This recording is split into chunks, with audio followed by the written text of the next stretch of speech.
नेपाल ने पहले तो भारत के 3 इलाके को अपने क्षेत्र में दिखाया, नया नक्शा जारी किया जिसमें 3 वो अहम इलाके हैं जिसे नेपाल ने कहा कि वो उनके इलाके में आते हैं। अब चौथी जगह पर शायद नेपाल की नज़र है। नेपाल के एक नेता ने ये कहा है कि उत्तराखंड का ही एक और इलाका है जो कि उनके ज़िले में आता है। मतलब 3 उत्तराखंड के पहले ऐसे इलाके हैं जिसे तो वो अपना बता चुका है, अब चौथे पर नजर गड़ाए बैठे हैं। देखिए, उत्तराखंड के कई ऐसे इलाके हैं जो नेपाल की सीमा से लगते हैं। सबसे पहले हम आपको मैप के जरिए ये समझाते हैं कि आखिर नेपाल से लगने वाले उत्तराखंड के वो जिले कौन कौन से हैं। पहला जिला है पिथौरागढ़, तो वहीं दूसरा जिला है चंपावत। ये दोनों ही जिलों को अगर आप देखेंगे तो भारत और नेपाल का जो बॉर्डर है उससे बिल्कुल सटा हुआ ये इलाका है। पिथौरागढ़ जिले के 3 इलाकों को लेकर नेपाल ने तो पहले ही कह दिया है कि वो हमारा है, हालांकि उनका तो है नहीं। अब वो इलाके कौन कौन से हैं पहले आपको हम ये दिखाते हैं। एक है काला पानी, दूसरा है लिम्पियाधुरा और तीसरा है लिपुलेख।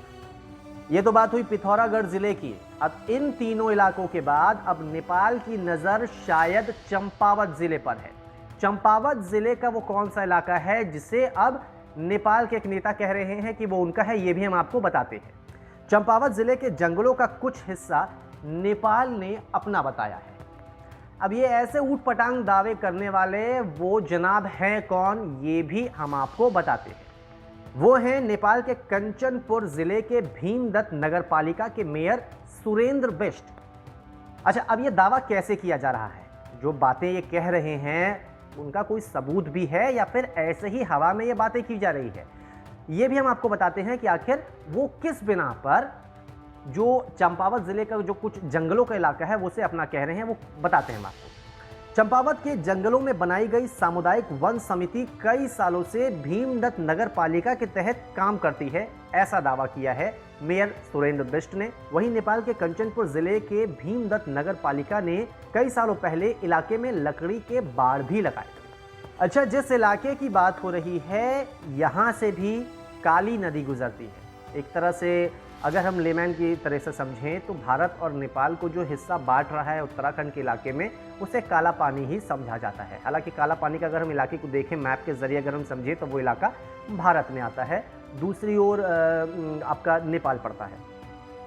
हालांकि ये पहली दफ़ा नहीं है जब नेपाल ने इस चंपावत ज़िले के आसपास अपना दावा ठोका हो। इससे पहले अगर हम देखें तो टनकपुर के पास पिलर नंबर 811 है, वहाँ पर भी नेपाल के कुछ नागरिक पहुँच गए थे और अपना कब्जा जमाने लगे थे, लेकिन उस पर आपत्ति जताई गई। भारतीय सुरक्षा बल वहाँ पहुँचे, उन्होंने बातचीत की, नेपाल के अधिकारी भी वहाँ पर आए, दोनों के बीच बातचीत हुई, तब जाकर ये मुद्दा जो है वो सुलझा। वरना नेपाल की शायद मंशा यही थी, उनके जो नागरिक हैं वो शायद इसी मकसद से आए थे कि वहाँ पर अगर हमने अपना डेरा डाल दिया तो शायद वो भारत का नहीं रहेगा, वो नेपाल का हो जाएगा। लेकिन ऐसा हुआ नहीं, क्योंकि उनके जो भी इरादे थे उस पर पानी फेरा भारतीय सुरक्षा बलों ने।